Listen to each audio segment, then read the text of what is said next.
हमारे जीवन में दो प्रकार के व्यक्ति होते हैं। पहला मित्र और दूसरा शत्रु। मित्र हमें भाते हैं और शत्रुओं से हमें घृणा होती है। मित्रों के लिए हम अपने प्राणों पर खेल जाते हैं और शत्रुओं के प्राण लेने पर तुले रहते हैं। यही होता है ना? परंतु मित्र कौन है और शत्रु कौन, इसकी परिभाषा जान लेना भी महत्वपूर्ण है। कभी कभी हमारे मित्र हमारी हां में ना करते हैं, हमारी इच्छा पूर्ति में बाधा बनते हैं, और कभी कभी हमारे शत्रु हमारी इच्छा पूर्ति में हमारे सहयोगी होते हैं। तो एक मित्र हमारे मार्ग में बाधा क्यों बनेगा और एक शत्रु हमारे मार्ग से कांटा क्यों हटाएगा? क्योंकि कभी कभी हमसे अधिक हमारे शत्रु और मित्र हमारा भविष्य देख सकते हैं। इसलिए यदि शत्रु और मित्र को पहचानना है तो सबसे पहले अपने भविष्य को देखिए कि कौन उसे सार्थक करने में सहयोग करता है और कौन असहयोग। यही शत्रु और मित्र की परिभाषा है। कोई नहीं आएगा तेरी सहायता के लिए यहां पे। घुंघरू पहन और नृत्य कर। बस सेनापति।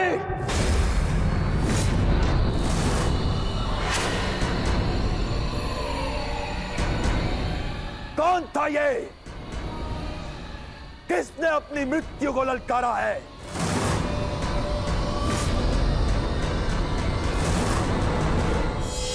यदि कोई अपनी मृत्यु को पुकार रहा है तो वो तुम हो सेनापति कीचक।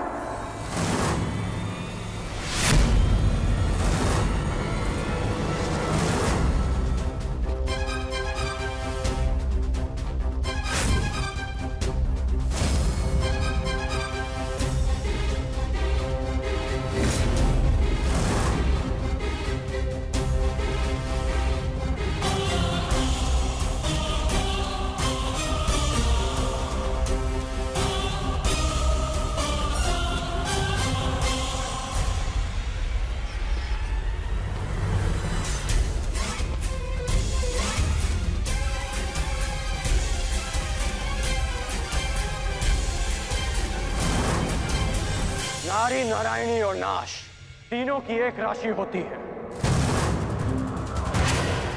यदि नारी को नारायणी के पद से गिराया गया तो नारी नाश भी कर सकती है।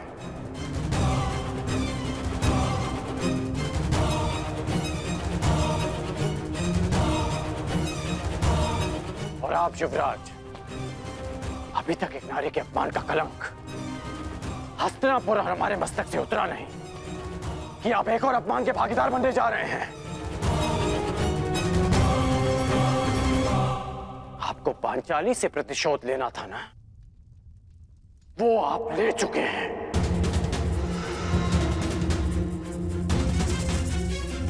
गिरिजा भागी ने आपका क्या बिगाड़ा? आप इस अपमान में भागीदार क्यों बन रहे हैं? मित्र,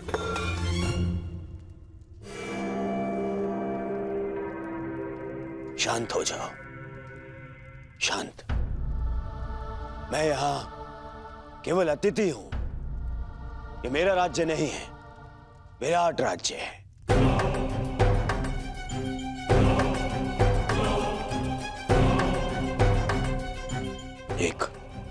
एक स्वामी अपनी दासी के साथ कैसा बर्ताव करे, इस पर प्रश्न उठाने का अधिकार मुझे नहीं है। सही कह रहे हैं आप कि आपका अधिकार नहीं है। हाँ, परंतु ये आपका कर्तव्य है युवराज। एक नारी का अपमान रोकना हर पुरुष का कर्तव्य होता है।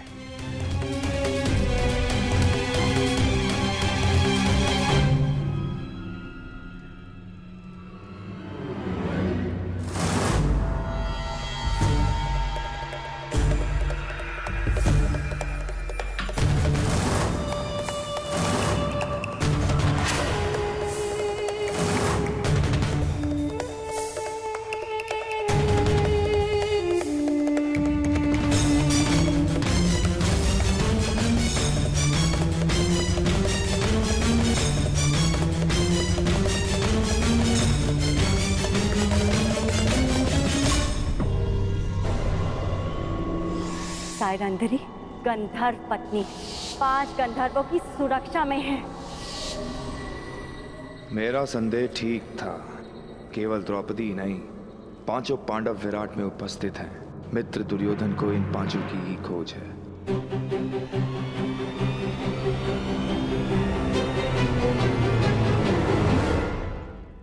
मैं क्या कर सकता हूं?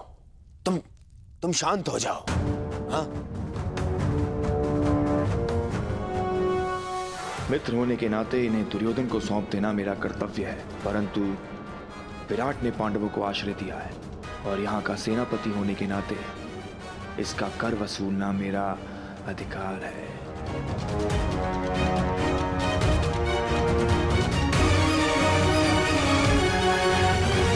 बहुत हुआ दासी, अब जाओ यहां से। तुम्हारी इस अवहेलना के कारण हमारे मित्र दुर्योधन का अपने मित्र से कलह हो गया है। आनंद के क्षणों को मैं व्यर्थ नहीं जाने देना चाहता। अब जाओ यहां से। सुना नहीं?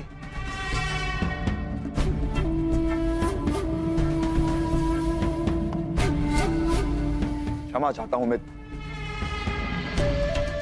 और खेद है अंगराज, मैं तो आप लोगों का मनोरंजन करना चाहता था। इस दासी के दर्द ने मेरे कार्य को असफल कर दिया। क्षमा प्रार्थी हूं मैं आपका। ये आप कह रहे हैं सेनापति की इच्छा? हाँ, आपने ही तो कहा था अंगराज कि जो नारी का अपमान करता है वो अपनी मृत्यु को ललकारता है। और मुझे अपने प्राण बहुत प्रिय हैं। अगर कोई और भूल हुई हो तो सेवक को क्षमा कीजिएगा अंगराज। अरे नहीं। चलो, कीचक ने क्षमा मांग ली है ना, आओ। हाँ? यही तो आश्चर्य है कि कीचक के व्यवहार में अचानक परिवर्तन क्यों आया। कर्ण,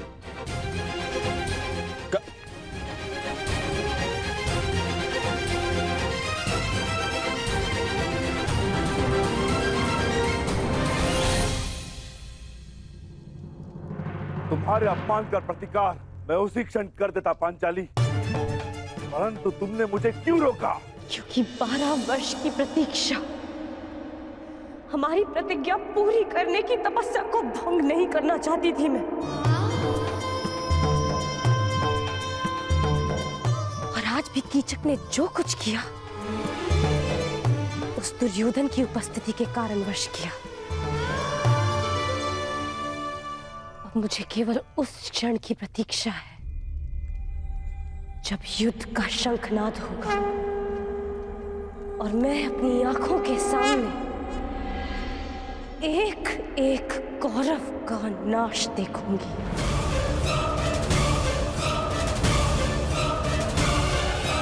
उस क्षण के संतोष के लिए ये पांचाली कितनी भी पीड़ा, कितना भी अपमान सह सकती है। परंतु अब हमारे यहाँ रहना भी ठीक नहीं है, ना ही हमारी सुरक्षा के लिए और ना ही पंचाली की। हमें शीघ्र ही स्थान छोड़ के चले जाना चाहिए। नहीं नकुल, हम सब इस राज्य में प्रमुख पदों पर हैं। मैं महाराज का विश्वास पात्र सभासद हूं। अनुज भी मुख्य रसोइया है। अर्जुन राजकुमारी उत्तरा का शिक्षक है। पांचाली महारानी की विशेष सहयोगी है।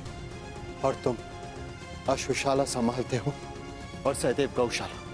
इसीलिए हम सबका यहां से एक साथ निकल निश्चित ही लोगों का ध्यान आकर्षित करेगा। परंतु मुझे नहीं लगता ज्येष्ठ कि शेष 2 माह सरलता से कट पाएंगे।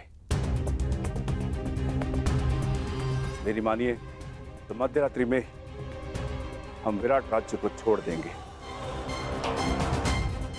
पता जब तक किसी को हमारी अनुपस्थिति का बोध होगा, हम सबके पहुंच से दूर होंगे। भ्राता भीम का मत उचित है ज्येष्ठ भ्राताश्री। दुर्योधन शीघ्र यहाँ से जाते नहीं दिखता, और जब तक वो यहाँ रहेगा संकट हमारे सिरों पर मंडराता रहेगा। मैं भ्राता अर्जुन के साथ सहमत हूं। ठीक है, यदि तुम सबका यही मत है तो हम सब लोग आज रात्रि गुप्त रूप से प्रस्थान करेंगे।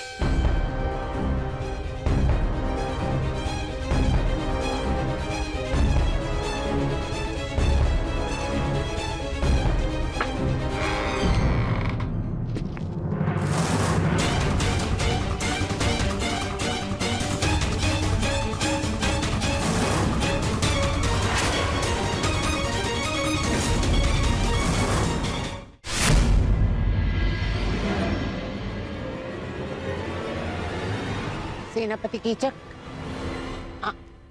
आप यहाँ पर?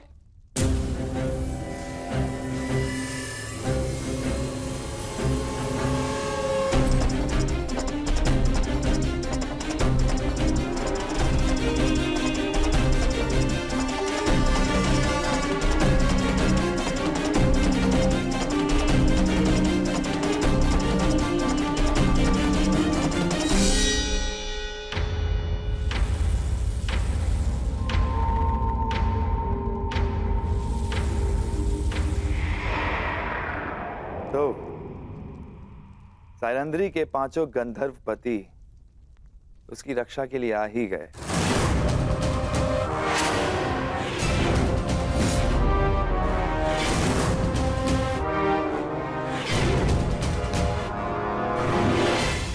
प्रणाम ज्येष्ठ गंधर्व। आपकी योजना अच्छी थी, परंतु विराट में कीचक से कुछ भी गुप्त नहीं रहता।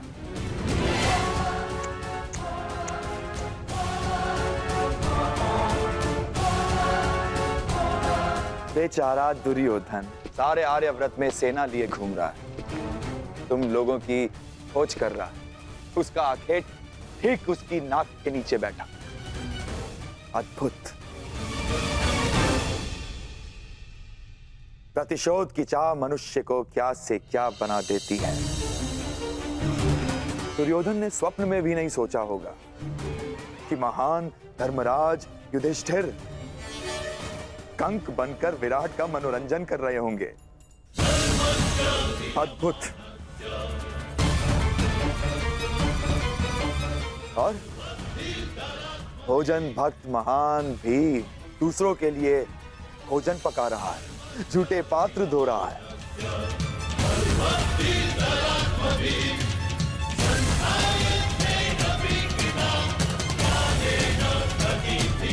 और तुम अर्जुन पशुपतास्त्र धारण करने वाला किन्नर का जीवन जी रहा है।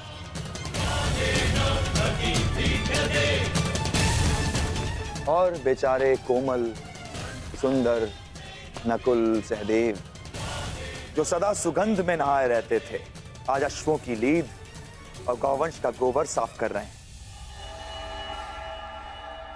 अद्भुत।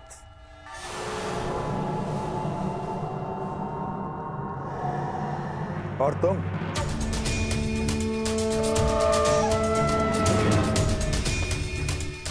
पिछले 13 वर्षों से अपने खुले केशों को बांधने की चाह रखने वाली यज्ञसेनी सुदेशना के केश सज्जित कर रही है।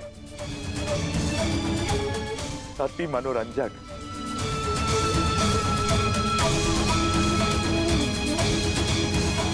तुम पांचों भाई धूल झोंकने में सफल हुए, स्वीकार है,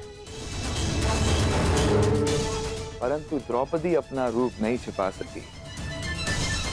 ना ना ना ना, इसमें तुम्हारा कोई दोष नहीं है, तुम्हारे सौंदर्य और यौवन का दोष है।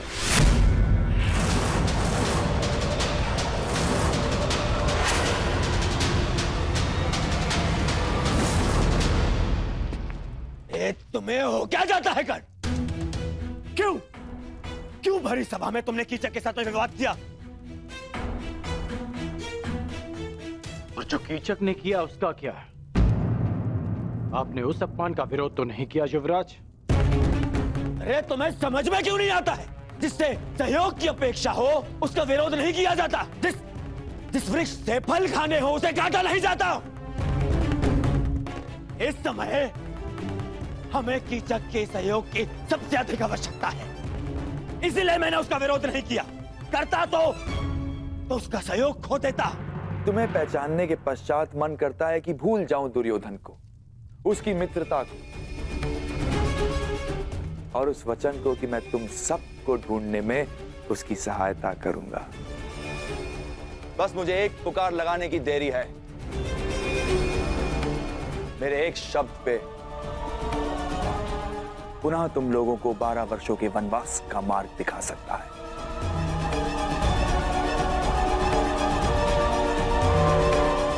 और यदि ऐसा हुआ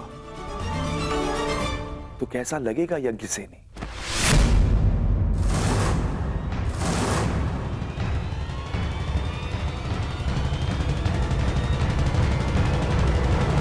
नहीं, मैं ऐसा पाप होने नहीं दे सकता। मैं तुम्हारी केश राशि को सज्जित देखना चाहता हूं, तुम्हारे रूप को आभूषणों सहित देखना चाहता हूं, और इसके लिए मुझे अपने मित्र से द्रोह भी स्वीकार है। परंतु इस भेद को भेद रखने के लिए एक मूल्य चुकाना होगा।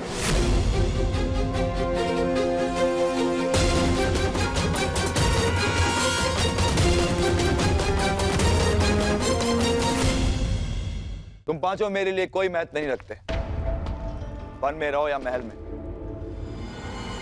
लेकिन द्रौपदी के लिए यह भेद ना खुलना जरूरी है। इसीलिए मेरे पास एक प्रस्ताव है। सोच समझकर, ध्यान से सुनकर निर्णय लेना। आज रात्रि चंद्र ग्रहण है और इस अंधेरी रात में मैं यज्ञसेनी के रूप के प्रकाश में स्नान करना चाहता हूं।